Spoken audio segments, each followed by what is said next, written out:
Hello there, World of Tankers, and welcome to the channel. I'm your host, Droodles Blitz, and in today's video, I'm going to be showcasing one of the craziest battles I've ever had in this Tier 10 Japanese tank destroyer, the Hori.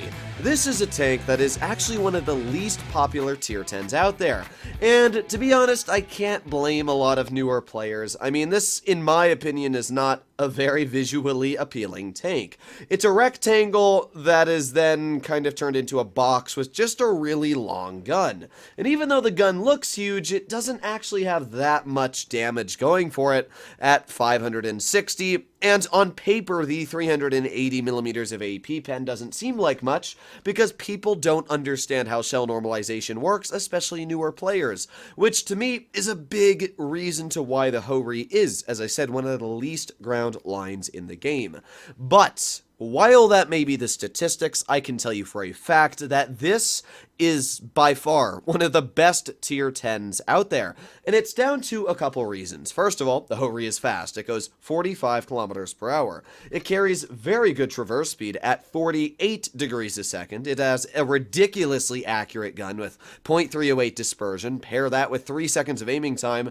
This thing is accurate and it does not miss. As well, it's got really good DPM at 3,300, and as we talked about before, the penetration is insane. I should also point out that you lose almost no damage loading premium ammo, sitting at 545 damage per shot. If you were to compare that to, let's say, another tank destroyer, let's go over to Russia. How about, for example, the Object 268? This vehicle has 670 alpha, and it goes down to 570. That is a 100 alpha drop. That is huge, and it showcases where the Hori actually has a pretty big edge over the other tank destroyers. It also actually has decent armor, but enough about the talking.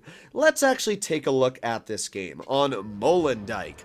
Now, this is possibly one of the craziest games I've ever played in the Hori. Not the most ridiculous damage, but we will see how the vehicle does. Now, there is a legendary camo for the Hori, and that is actually directly next to me. I'm running the Dr. Disrespect camo. I don't know why. I just think it looks okay on the vehicle. I'm gonna be real, I just don't love the way the Hori looks, so I always put some weird, funky camo on it every time I play it, because I don't know, just might as well make it look weird because it's already a weird looking vehicle. To me, it's just a giant gun with a cardboard box shoved around it. So, what does the enemy team have? They got a 183, a grill, and a Hori for tank destroyers. Okay. And then when it comes to mobility, they only have an FE4202, but they are having a double tuning Kron and as well a T110E5.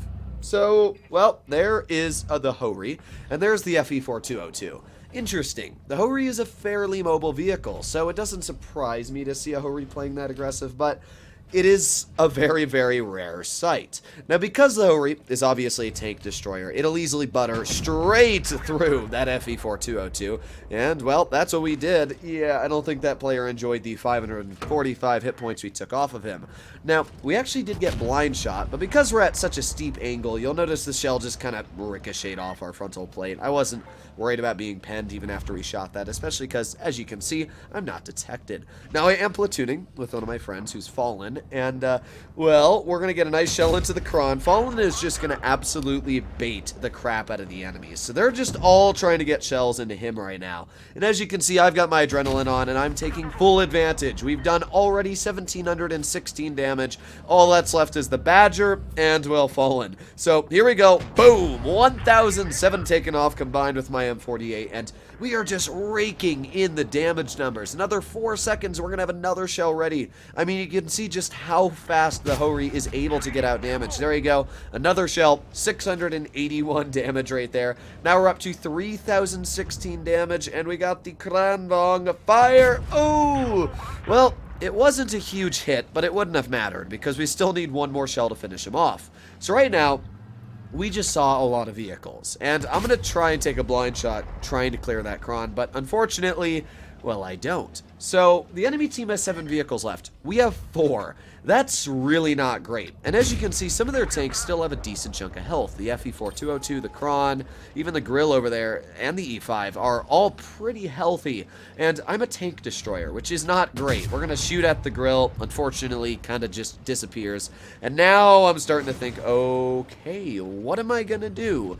Obviously, that Kron is a big threat, but I'm pretty sure for that Kron to be able to shoot me, because this is such a steep hill, the player's going to have to expose his frontal armor, which is exactly what the Kron does, 537 damage. We also get a nice bounce from him. I'm going to wiggle. Obviously, I want to wiggle more towards the Kron, which, again, we get another nice bounce from him, and we finish off the Kron before he's able to get his third shell out. Now we have the FV4202. I also noticed that the Kron on that other one's platooned with is very far away. So I'm going to get a nice shell into the 4202, drive forwards, and hopefully get behind cover. Go! Okay, we are in cover. The 4202 does not have the shot on us. Okay, so we're not in a good situation here because we got the Kron and the Hori. Oh, no. Now, I know not to shoot the Hori because obviously if I do, then the 4202 is going to kill me. Wiggle, wiggle, wiggle. Oh, we're still alive. I don't know how I'm still alive, and I get stuck on this stupid... Oh, my God, we get another bounce. Oh. Holy moly, I don't even know what to say. We got so incredibly lucky that that Hori bounced us. Now, obviously, that was a bit of a skill issue. I don't really know what to say about that. The Hori, well, you can see one bounce is right on our upper plate right there. And the other bounce, I don't actually know where it is, but I can just say, oh, there it is, right on my upper plate. So... to be fair, that Hori doesn't seem to have known where to aim. You just aim at the superstructure up here, load premium, or you don't even need load premium. I mean, you watched me pen the enemy Hori twice there. So, yeah, that's just pretty insane. You can also see me typing L in the chat. And I should point out that this was during live stream, so that's a little bit of context to why we were saying L in the chat. It's nothing toxic. It was just a very glorious moment after just... the winning one of the craziest situations I've ever been in. So, yeah, I don't even know what to say. That's just an insane game. We were going to win either way, even if I hadn't of beaten that situation we were stuck in. It still would have been a win. But just a crazy set of circumstances. There was a lot of skill played, and as well a lot of luck. That Hori bouncing us was just pure luck, because if that player understood how to just load HE, our 3 health wouldn't have lasted anywhere. And as well, if that 4202 hadn't have low-rolled us, we would have lived. But to be fair, the 4202 did not bounce a single shell on us, and the Hori is a very troll tank. So, I do think we got a little bit lucky, but also, that's just how the Hori works. As you can see, we did 7,102 damage. We also blocked 2,500. I mean, overall, that's a lot. That's a lot of damage. That's a lot of damage blocked. And we were able to get a mastery, obviously. And I bet you don't see this too much in a Hori. A steel wall, receive at least 11 hits, and block a minimum of at least 1,000 potential damage. Yeah, just what a weird battle. So overall, this was really fun. I mean, obviously, we were able to absolutely carry our team on the heavy side. But absolute... thanks and props to Fallen, who was able to assist me at around 3,500 damage just from spotting the enemy while they kept driving into the open. The Hori is an amazing vehicle, and normally I'd say, well, this game is, you know, a bit of sugarcoating, saying the tank's great, when in reality that was a super lucky, skillful game. However, I do think that this is a great tank, and I would actually suggest to grind down the line. However, I should point out the only problem with the Hori is it does get a little bit mundane. The vehicle doesn't have a very unique playstyle because it's just shoot and pen. You know, there's no aiming for weak spots. To me, it's not a super exciting vehicle because you don't do much in regards to skill. Now, that game was obviously very skill-based, but I don't think I bounced a single shell on the enemy, and that's just what the Hori does a great job at. So, hopefully you enjoyed today's video. If you'd like to see more like it, please consider smashing that subscribe button down below. But other than that, I'll be seeing you in the next one. Bye-bye!